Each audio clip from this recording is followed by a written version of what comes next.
Okay guys, everyone knows that Blizzard is notorious for stealth changes, and that is just what they did in the latest patch. They have a lot of unlisted changes that actually impact the game quite a bit, so I'm going to go over those right now, and thanks to my friends at teamliquid.net, it's going to make that possible because they have listed the compiled changes on a forum thread. So let's get started here. First of all, force field, which could be broken by massive units, can still be broken by massive units, but not ones that are hallucinated. You'll see that the Colossus no longer breaks them. This was often used in PvP. Now it just walks completely over it.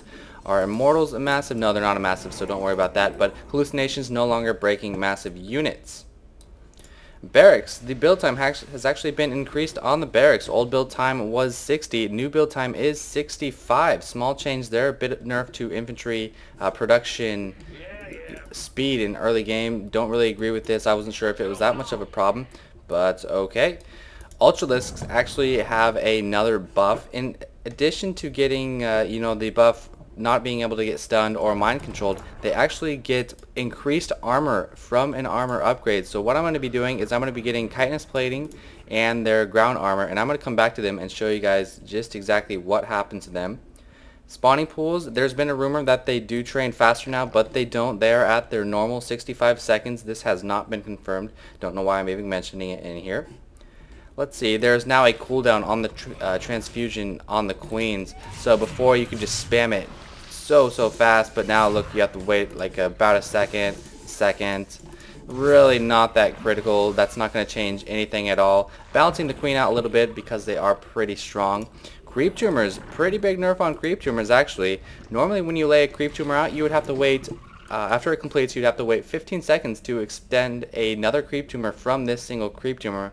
But if we look here, we'll see that it actually takes 30 seconds. You'll notice they added a cooldown remaining tab, and it will take 30 seconds until you can expand another creep tumor. So it's going to be a little bit harder for those queen pushes that Zelnik is famous for, and that Day 9 has been showing off quite a bit. But of course, this 30 seconds is StarCraft game time, so it's not going to be a full real-life 30 seconds. It will still be pretty fast, and I think people will be able to deal with this. I like this change actually quite a bit.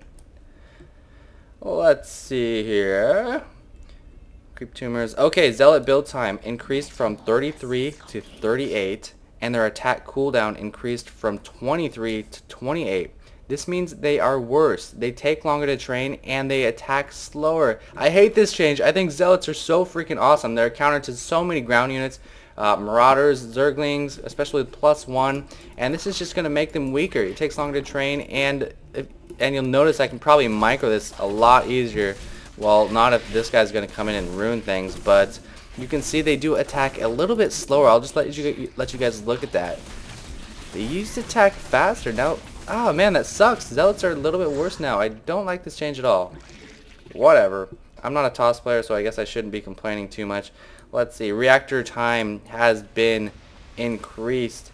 Or Reaper build time, rather. Used to be 40 seconds. It is now 45 seconds. I never had a problem Zerg vs Terran, but Protoss players probably had a much bigger problem with early Harassers Harass. Now they'll have that extra 5 seconds to get out of Stalker to try to deal with that. Not too opinionated on that change. The Cybernetics Core now has a research animation. You can see the little spinny thing like in StarCraft 1. Very cool. Love that change. Let's come back here. The chitinous plating has researched, as well as the +1 armor. And look at this. They are now up to 4 armor. Okay, Ultras get +2 and +2 versus armored. Oh, okay. I am an idiot. The armor remains the same. They still get 1 per upgrade and 2 for chitinous plating, but the damage on it is what they're talking about. So let me show you that. Wow, noob moment. Just woke up. Sorry about that. Roach Warren upgrades have been tweaked a little bit. Instead of the claws having this animation, or the glial whoa, cat. Instead of the speed having this upgrade, the tunneling claws does now. I guess this looks like more like a tunneling claw than the other one, but they have exactly the same upgrades. This was cheated by me to be researched. Units get trapped a little bit easier in force fields. This is kind of a judgment thing that players were saying was present. It's easier to trap units in force fields, which it kind of seemed like it already was. If you land it on top of them, they're still going to kind of dink around. I don't know. It's pretty tough to say. Maybe they just kind of get pushed around a little better by it. That's what they're saying, but I don't know. They can still get kind of squeezed in. Dude, get off. Oh, shit. Let's see, what's next? Banelings. There's supposedly a bug that chain links will appear red to opponents after morphing to blend in with enemy. I wasn't able to reproduce that, but I don't think it's going to have much effect on the game anyway. Is that upgrade almost done? Almost. And now fun balance changes down here. Roaches can no longer move under force fields while burrowed. I haven't researched burrow, so let me do that. And we will see that in a second. But infestors, some much needed infestor lists. Notice the spells down here. Burrow. Oh yeah, infested Terrans are still available while burrowed. Thanks for everyone on the forums or on the comments who was like, dude, you have to mention this change. So I will. So you can poop out some stuff while they are burrowed. That's going to have a lot of useful applications. And people are also saying that Neuroparasite got nerfed. So let's find out and Neuroparasite 5 of these units and see what happens.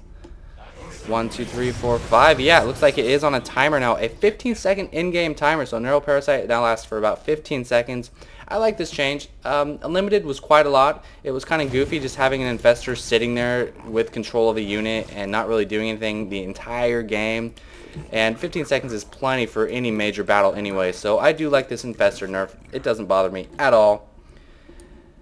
Have we researched that? Yes, we have. So what I meant to say, their armor isn't changed at all. Their attack damage to armored units has changed. So they get +2 base damage and +2 to armored units. So they are getting +4 to armored units overall with an attack upgrade. And that is what I meant to say.